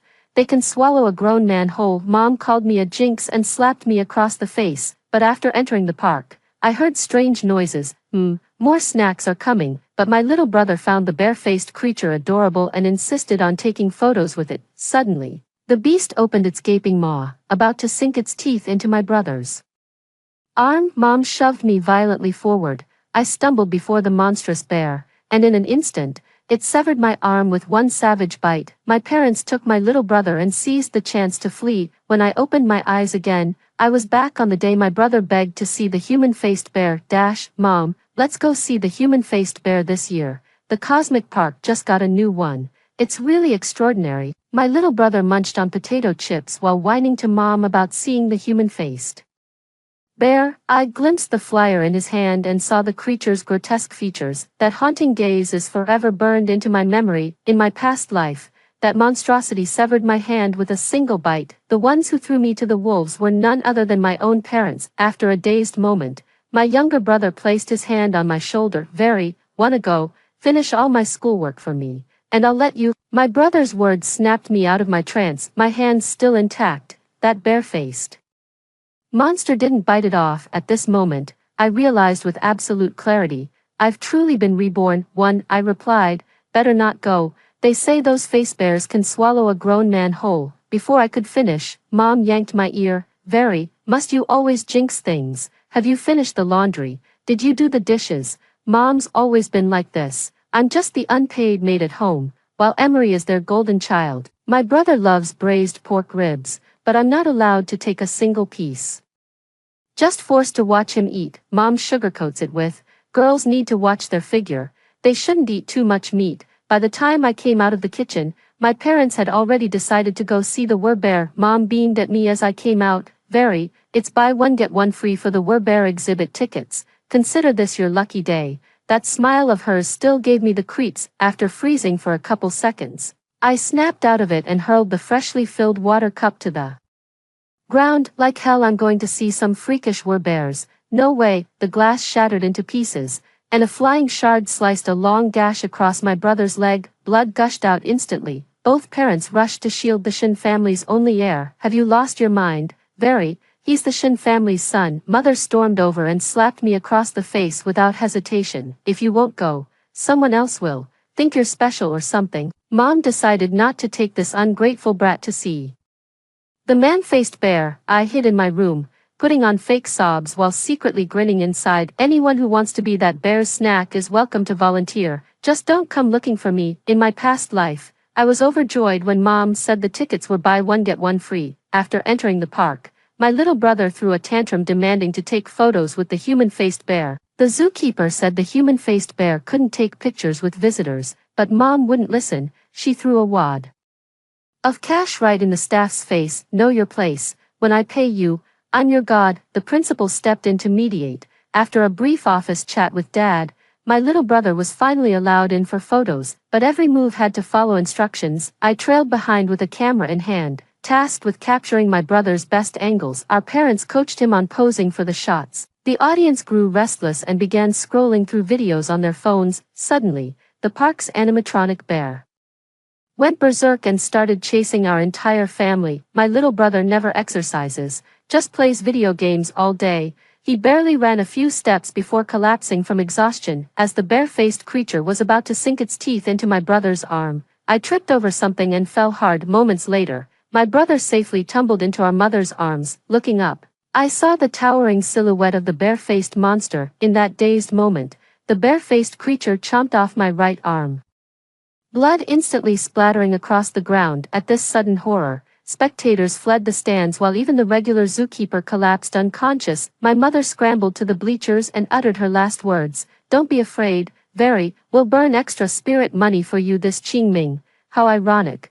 The one time mother became extravagantly generous was at this very moment. In my past life, that's how I died. To contain the situation, the zoo had no choice but to call the police, and the human-faced bear was ultimately shot dead. The zoo compensated my parents with 10 million, and that settled the matter. My parents and younger brother bought a luxury villa and traveled abroad extensively. My brother transformed into a tall, rich, and handsome man, marrying his dream girl years later with a grand wedding ceremony. To save money, they didn't buy me a grave. Instead, they gathered my mangled remains and dumped them on a hillside near home. My spirit hovered above, watching their faces show no trace of grief as wild dogs devoured what was left of me. I never imagined they could be this heartless. No matter what I did, they never showed me an ounce of familial love. At this thought, my body shuddered again. A surge of intense hatred flooded my mind. In that case, there's no reason for me to die with you. The May Day holiday won't officially begin for a few more days.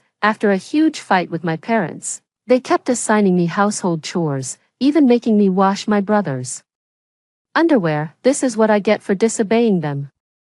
They even abused me by starving me for 3 straight days, claiming it was to help me lose weight, but I weigh less than 40 kilograms. With the college entrance exams approaching, I've been pulling all-nighters to study, and my weight has dropped drastically. I can't get proper nutrition at home, and the school meals aren't any better. My brother gets freshly stir-fried dishes, while I can only afford a 1 yuan meal, eating it in the dorm with Lao Gan Ma chili sauce. Mom never gives me pocket money, but she's incredibly generous with my younger brother. He can casually ask her to reimburse hundreds for in-game skins, while I get nothing but eye rolls when requesting a 10 yuan study guide for my senior year. Mom always says, girls don't need much education, just marry into money someday. Realizing they'd be away for 5 days, I knew I had to secure living expenses for that period. On the afternoon of the 29th, I noticed my brother hanging around with some shady characters. They all Headed to the boys' restroom. Moments later,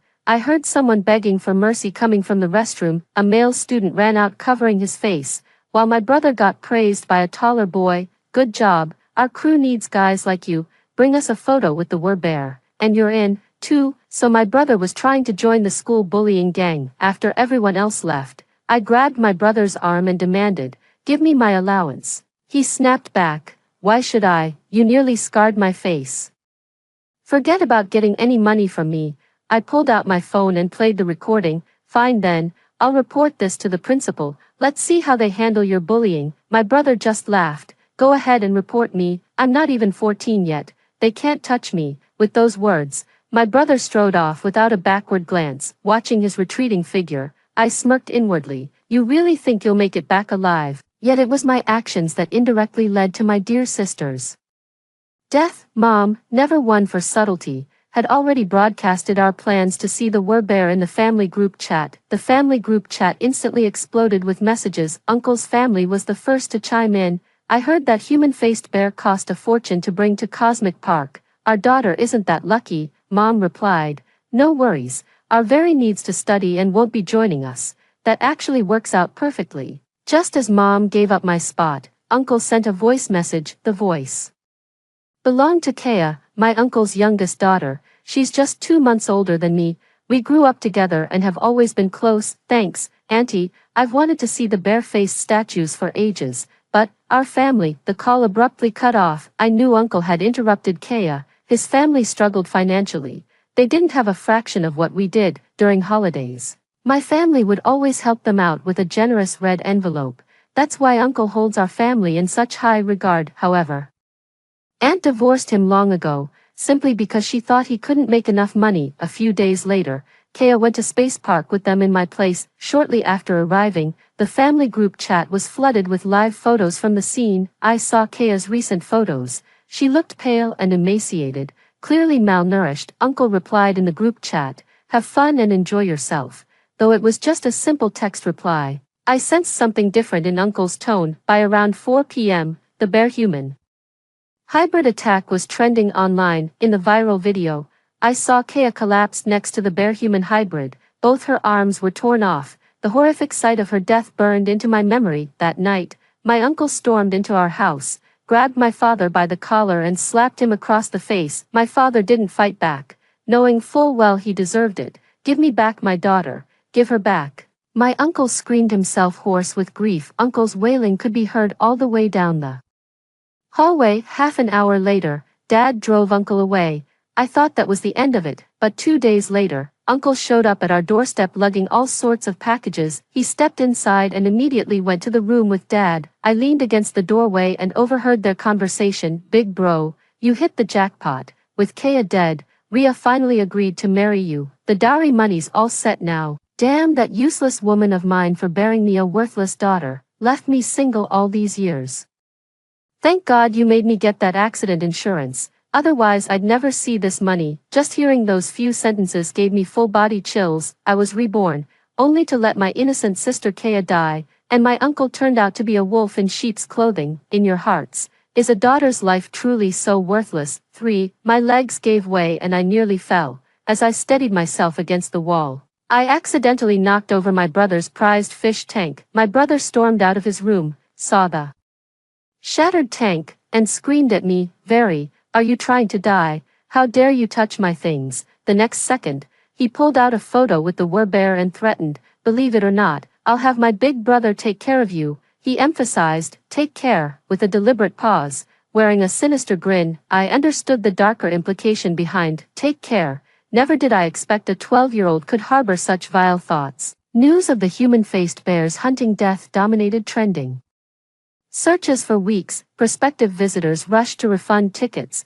causing massive losses for Cosmic Park. On-site guests even filed claims demanding compensation for emotional distress, but instead of paying, the park mysteriously made these claimants disappear. The park spent a fortune on PR, yet couldn't shake the viral scandal. Cosmic Park had become a deserted ruin, with no visitors for over half a year. Then during my first college semester, my roommate casually mentioned face bears again. A chill ran down my spine. My roommate Milo said, "Guess what? I'm going face bear hunting. Face bears.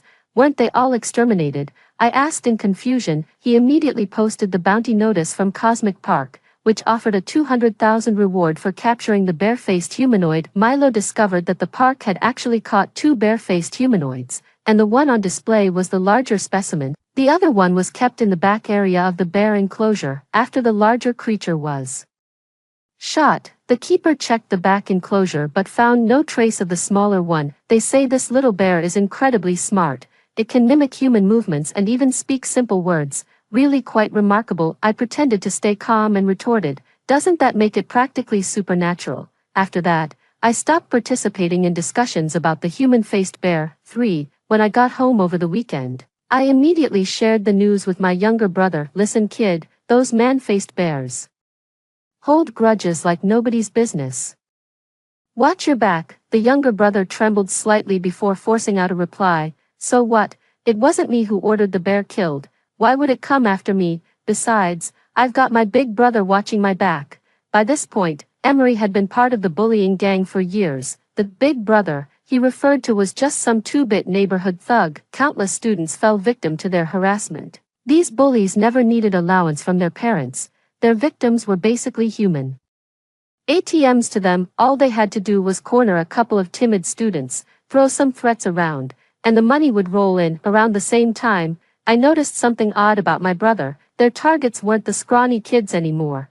They were picking on big, muscular classmates. Once, I saw my brother forcing a classmate to growl like a bear. I happened to be passing by the school when they started beating the boy, even making him drink urine. In just a few years, my brother had become a ringleader of the bullying gang. I shouted at the kids, drawing a crowd of onlookers. That's when they finally stopped and ran away. To investigate this discrepancy, I asked my roommate to consult students from other departments. The classmates' response matched my expectations almost exactly. My younger brother developed PTSD. Subconsciously, he keeps reliving the fantasy of defeating that bear. I reckon mom and dad must be psychologically affected too. He witnessed the bare-faced creature's killing spree up close. The PTSD must be severe, yet mom never took him to see a doctor. When I got home, I suggested mom take my little brother to the doctor. Mom suddenly went berserk, choking my neck and snarling, "What illness? My son is perfect.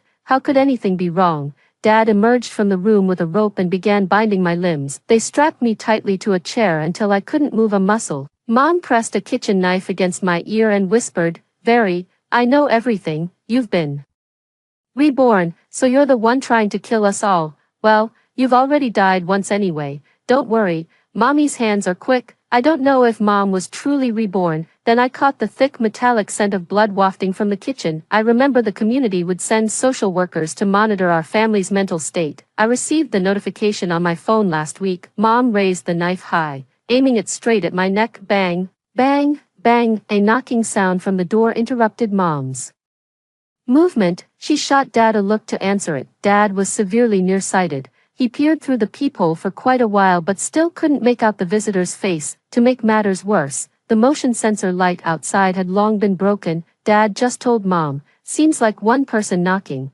but I can't see their face clearly." Just to be safe, Dad moved me into the bedroom. As I passed by the kitchen, I caught a glimpse of a pair of high heels scattered on the floor. I know they killed someone. They won't let me live either. The bedroom door wasn't fully closed, and I could still hear faint knocking through the door crack. I saw my parents whispering to each other. Mom tiptoed to the door and peeked through the peephole. "They're gone," she sighed in relief. Dad chimed in, "Probably just a prank. Let's ignore it." Mom walked into the kitchen, gave a few hard kicks, and spat in disgust. "Pa, our family has perfect genes. How could we possibly have any mental illness? You're asking for death." Mom's gaze shifted toward the bedroom where I was hiding, for she began advancing step by step, ready to end my life. Before she could take more than a few steps, knocking sounded at the door again. Both parents shuddered violently, their eyes twitching slightly. Seconds later, Dad untied the ropes. Mom pressed a fruit knife against my waist. "Go check the door." Mom still had a habit of putting me in harm's way. The disappearance of the other bare-faced creature became everyone's crisis here. Mom, being the instigator, also feared retaliation from the bare-faced creature. I went to the door and peered through the peephole to see a person outside. To my surprise, It was my classmate Roman from the medical school. Rumor had it he lived nearby. Anyone home? The crisp Mandarin voice pierced through the security door, completely dispelling my parents' doubts. Mom peeled the tape off my mouth with her hands and told me to send him away. I'm home. What do you want? Roman's tone softened when he heard I was home. Glad you're safe. Rumor has it the faceless bear might be heading to your neighborhood. It's clever.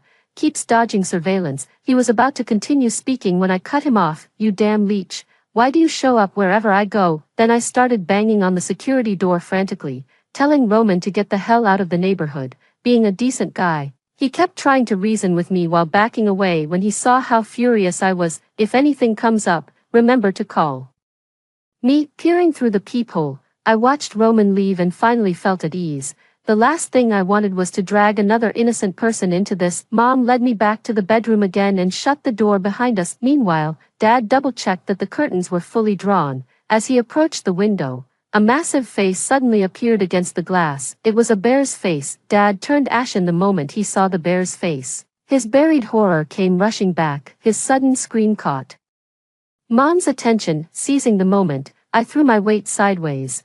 The toppling chair tripped Mom. The fruit knife slipped from Mom's grasp and vanished under the bed. When Mom looked up, she saw the bare-faced creature crashing through the window. The beast's right paw seized Dad's leg, flipping him upside down and shaking him violently. Dad begged through chattering teeth, "Please, Great Bear, spare our lives." The monstrous bear kept shaking Dad's body until he vomited across the floor, filling the air with a putrid stench. Mom tried to reach under the bed for the knife, but the bare-faced creature spotted her. It swung its leg over and crushed 3 of her fingers under its foot. I heard the crunching sound of childhood instant noodles breaking. At the same time, Mom's piercing scream shattered the night's silence. Someone in the neighborhood noticed the bare-faced creature's broken window marks and immediately called the police. When the police arrived, they only found my parents' mutilated bodies. While I remained completely unharmed, I was rescued, but surprisingly, no one saw which direction the bare-faced creature fled. In my hazy memory, I only recall everything suddenly going black before losing consciousness. When I came to, I found myself lying on the floor with the rope severed. The person lying in the kitchen was taken away by an ambulance, their condition unknown. Later, when the police questioned me, that was all I could tell them. A few hours later, my uncle took us to his place to spare my brother and me from nightmares.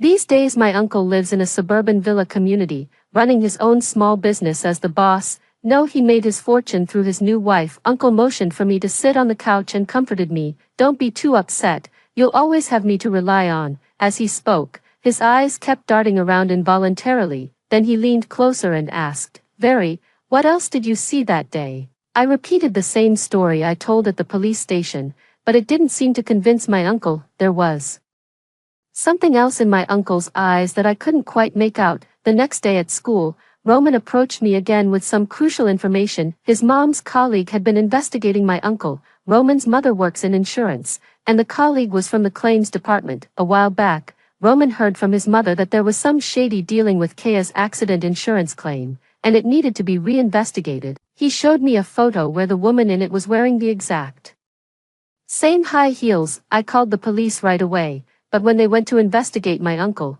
he wasn't at the villa. The villa owner said my uncle was just renting the place and wasn't the actual homeowner. Uncle had been gone for days without any word. On the 7th day memorial for our parents, I thought I caught a glimpse of Uncle. That day, my younger brother came with his gang of bullies to pay respects to our parents. My brother wept bitterly, and all the visitors praised him as the most filial son. "Emery is such a sensible child.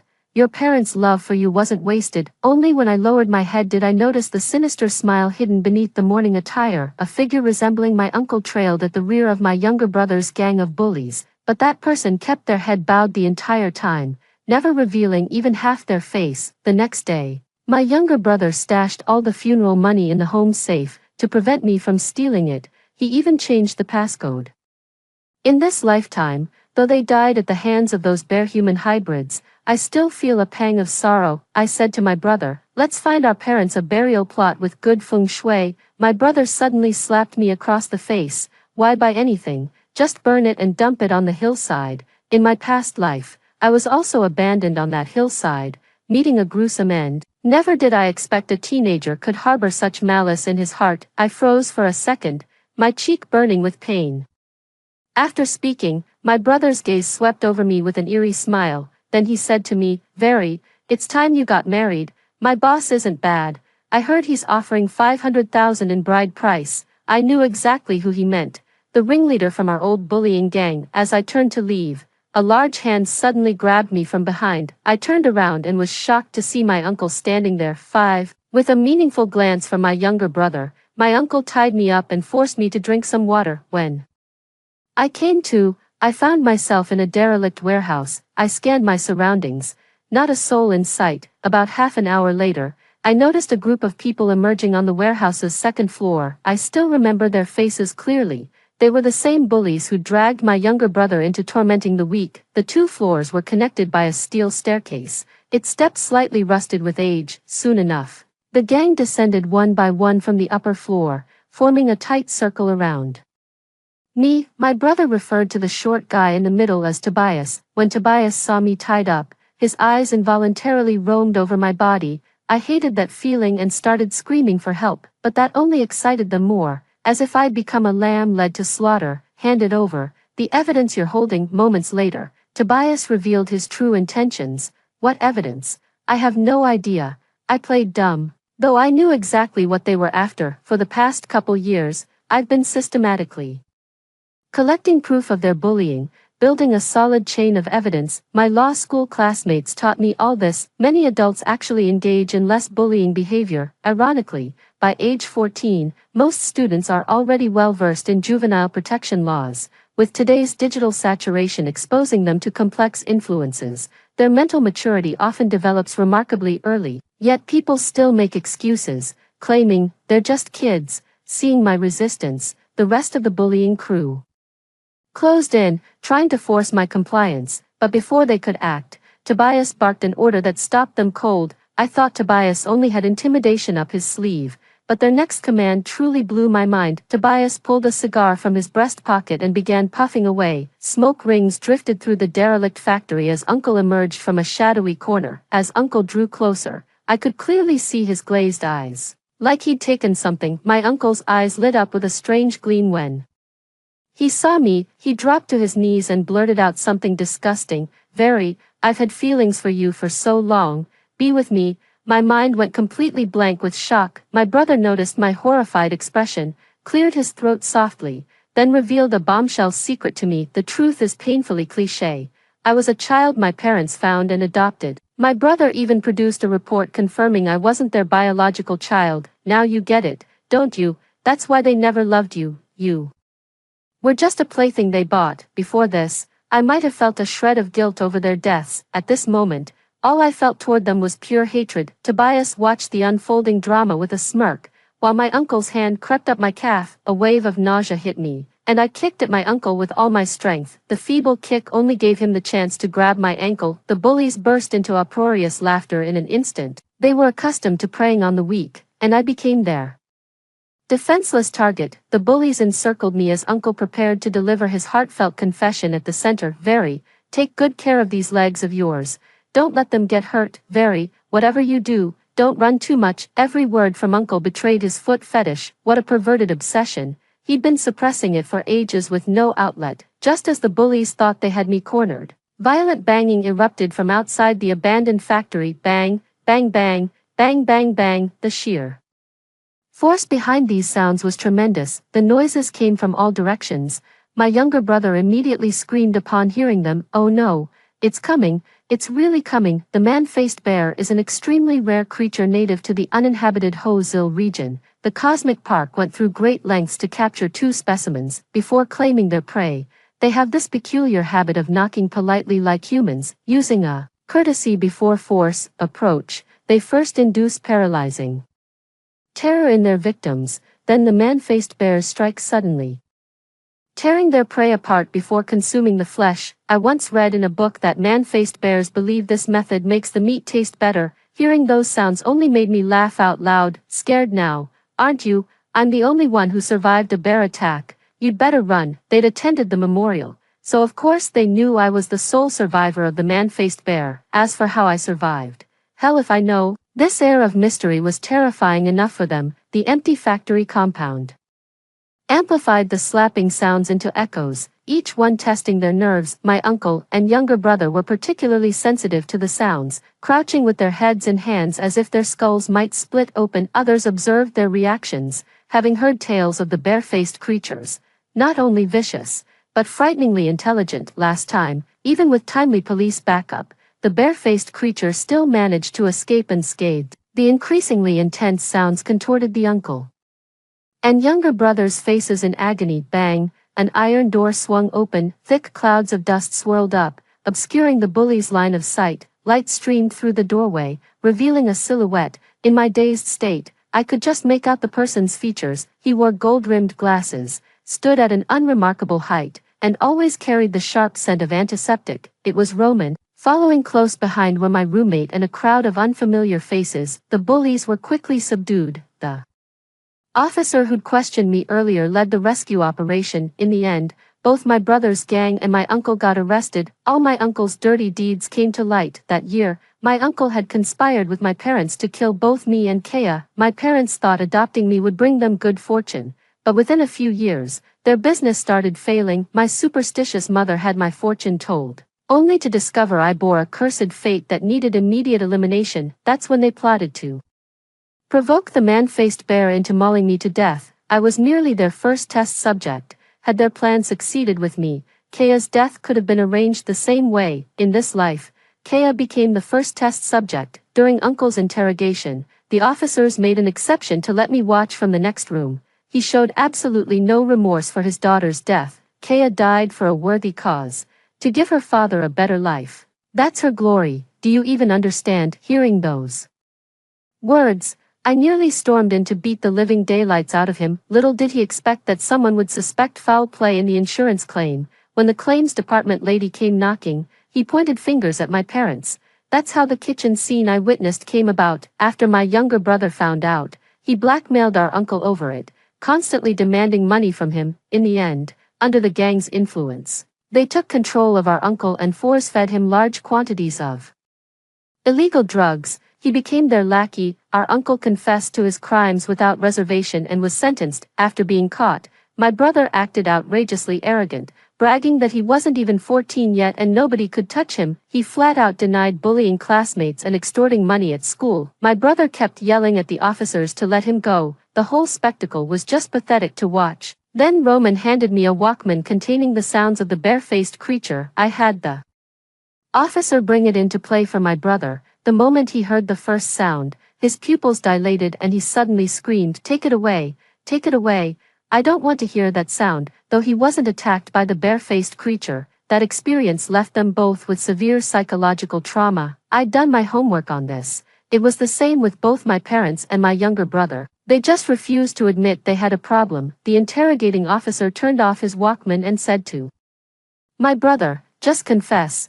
We've got all the evidence right here." In the end, my brother and the rest of the bullying gang all pleaded guilty. They failed to obtain the victim's forgiveness and received severe sentences. When the dust settled, I walked down the street breathing in the unusually crisp air. Roman took me to the outskirts, stopping at the foot of a hillside. Beneath the slope stood a massive tree, behind which loomed a tall figure. As the figure turned around, I was stunned to see it was actually a man-faced bear. The bear's chest bore a wound, but it had been carefully treated. The injury had now completely healed. It spoke to me, saying, thank you all." This was my first time hearing a man-faced bear speak. Its enunciation was crystal clear, indistinguishable from human speech. We leaned against the big tree on the hillside, watching the distant sunset together. Roman dug out a box from under the tree, inside which lay an enormous sleeping robe. The robe matched the bare-faced creature's proportions perfectly. Seeing it, I finally understood how the creature had escaped that night. Roman exchanged a few words with the bare-faced creature before bidding it farewell. Its home should be in the uninhabited wilderness of Hozil,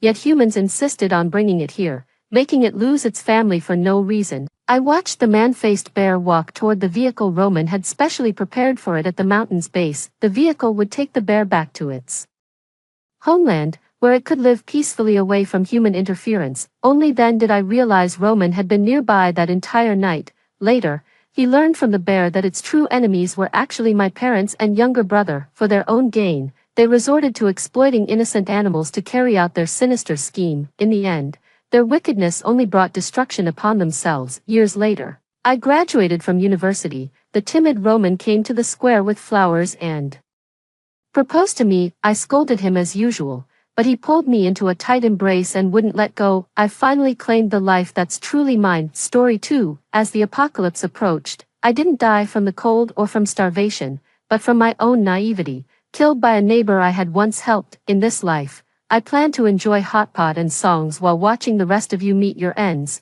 Please, let me die quickly, I begged. It's so cold, my body won't rot after I die. Suddenly, I sat up with a start, only to find myself frozen in confusion.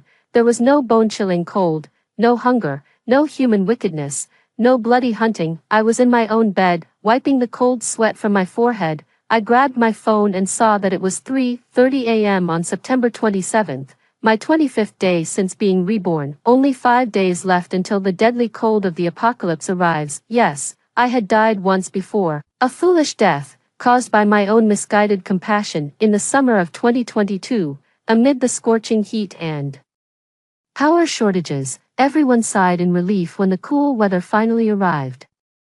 But the temperature kept dropping, turning to endless, day and night snowfall.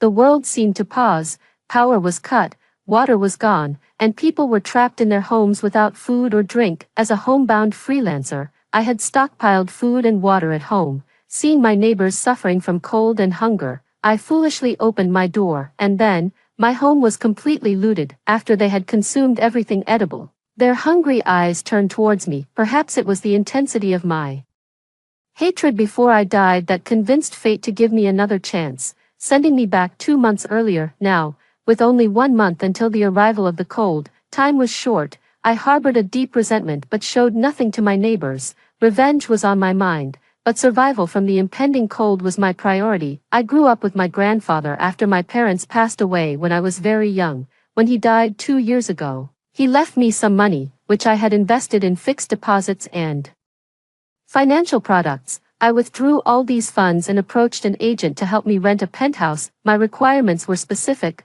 large space, top floor, functional utilities, and uncompleted, as I preferred peace and quiet, making a less populated complex ideal. Coincidentally, the agent had just the place across from my current residence in a newly delivered building, a 30th floor duplex. The owner had bought it as an investment and had no plans to live there. Despite being uncompleted, the quality of the apartment was good, with smooth and even walls and floors. It was indeed spacious, with 4 bedrooms, 2 living rooms, a kitchen, 2 bathrooms on the lower floor, and 3 bedrooms, 1 living room, and 1 bathroom on the upper floor, plus an enormous private terrace accessible only to me. After a brief inspection, I paid 2 years' rent in one go. The rent was incredibly cheap for an uncompleted apartment. Once the contract was signed, I contacted a renovation company to make essential yet significant modifications. The first step was to replace all doors and windows. The terrace and main door were fitted with explosion-proof doors,